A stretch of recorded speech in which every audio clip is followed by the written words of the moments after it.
Quer saber um assunto que bomba e todo mundo tem dúvida? Miomatose uterina, o mioma. E hoje é o dia da gente falar sobre ele. Mitos sobre mioma e gravidez, quando opera, quando não opera, o que é o mioma de fato, que história é essa de o local onde ele está no útero interferir em qualquer coisa? É o tema do nosso vídeo de hoje. Bora pro vídeo!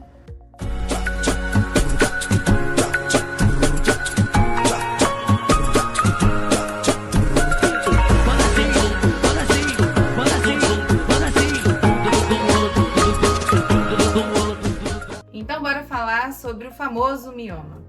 Antes da gente começar qualquer coisa, eu sou a doutora Luciana Moura Oliveira, mas pode me chamar de doutora Lu. Sou médica, ginecologista e obstetra há mais de 10 anos e resolvemos abrir esse canal para a gente poder falar de uma ginecologia transparente e sem tabus.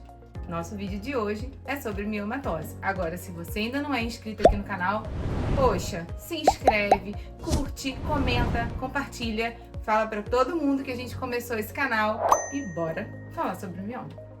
A primeira coisa que eu acho muito importante é a gente entender de fato o que é o mioma. Primeira coisa, tira da cabeça que a gente está falando de uma alteração maligna. Mioma é do bem. Pode até causar algumas coisas que vão te trazer algumas coisinhas aí que não são tão legais. Mas hora nenhuma a gente está falando de uma alteração maligna, daquelas coisas que a gente nem vai falar o nome. Não. O que acontece é que com uma herança genética e alguns fatores de risco associados, a gente pode começar a ter a multiplicação de uma única célula do nosso útero, da musculatura do nosso útero. E aí essa célula começa a se proliferar, se multiplicar e forma o mioma, que a gente pode chamar de tumoração. Mas lembrando novamente que não tem nada a ver com aquelas coisas ruins que a gente novamente nem vai falar o nome. O mioma, ele pode alterar a vida da paciente conforme ele vá crescendo ou às vezes até muito pequenininho, mas de acordo com a localização que ele se encontra no útero. Cá está novamente o meu útero, que me ajuda a explicar para vocês sobre ginecologia. E o útero, como vocês podem ver, tem uma camada no meio, que a gente chama de endométrio, que é onde forma a nossa menstruação, que vai sair todo mês. Entre essa camada, que é o endométrio, e o final do útero, a casquinha do lado de fora, a gente tem o músculo, que chama miométrio. E por último, a gente tem a serosa, que é essa camada que reveste ele pelo lado de fora, o útero bem bonitinho. A gente pode ter mioma dentro desse meio, que é o endométrio, nessa camada intermediária, que a gente chama de miométrio, que é o músculo, ou pelo lado de fora, que é a serosa, que é aqueles que ficam crescendo para fora, que a gente tem um monte de foto que mostra aqueles úteros bem diferentões, com uma morfologia, ou seja, com uma anatomia, uma estrutura diferente do que era a estrutura inicial do útero. Saber onde está o mioma, isso é descrito pelos exames de imagem que a gente geralmente faz, ultrassom ou a ressonância magnética, vai definir muitas vezes qual vai ser o nosso rumo com relação ao tratamento. Mas antes disso, uma coisa que é fundamental para a gente poder definir qual vai ser essa nossa rota de tratamento é o que você sente. Tudo em ginecologia deve ser muito respeitoso e levando sempre você como a protagonista da sua história. Então você vai chegar ao meu consultório com uma queixa. Ou não está conseguindo engravidar, ou começou a ter um crescimento do volume do abdômen, a barriga começou a crescer, ou começou a ter algum sangramento mais intenso. E aí na hora da investigação a gente descobre o mioma. Existem inclusive algumas pacientes que descobrem o mioma em exame de rotina sem sentir nadica de nada. E aí, nesses casos, muitas vezes a gente pode só acompanhar. É muito importante que você confie muito no seu ginecologista com relação à conduta que ele te oferecer, tanto cirúrgica como conservadora, que é a não cirúrgica. E muitas vezes é o caminho, aliás, na maioria das vezes. Porque, como eu falei, há estudos que falam que 70% a 75% das mulheres com mioma nem sabem que tem. Porque ele é assintomático, você não sente nadica e não atrapalha em nada a sua vida. E aí, de acordo com o que você trouxer de queixa, o que você trouxer dos seus sintomas e o que a gente avaliar na sua investigação, exame de urina, exame de sangue, o de imagem que eu falei que você já vai ter feito antes, vai se definir a questão da sua rota de tratamento.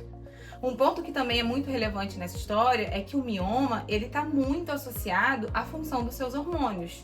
Os nossos miomas, eles respondem aos hormônios dos nossos ovários. Então, se você já estiver ali no final da sua vida ovariana, já estiver ali começando a bambear a questão da menopausa, facilita muito se você quiser um tratamento conservador não cirúrgico. Por quê? Já já seu ovário para de funcionar. E aí você não precisa fazer nada, só aguardar, porque aí o mioma ele vai parar qualquer sinal que ele possa estar tendo nesse final da sua vida ovariana. Então isso é muito relevante, a gente saber quanto falta para essa menopausa, ou se já está começando também alguns sintomas de menopausa, para a gente poder definir qual vai ser o nosso, de novo, rota de tratamento. Existe uma única condição em que o mioma passa a ser uma urgência, digamos assim. Que é se você tiver um mioma dentro da camadinha do meio, do endométrio, ele crescer demais e começar às vezes a sair pelo canal vaginal.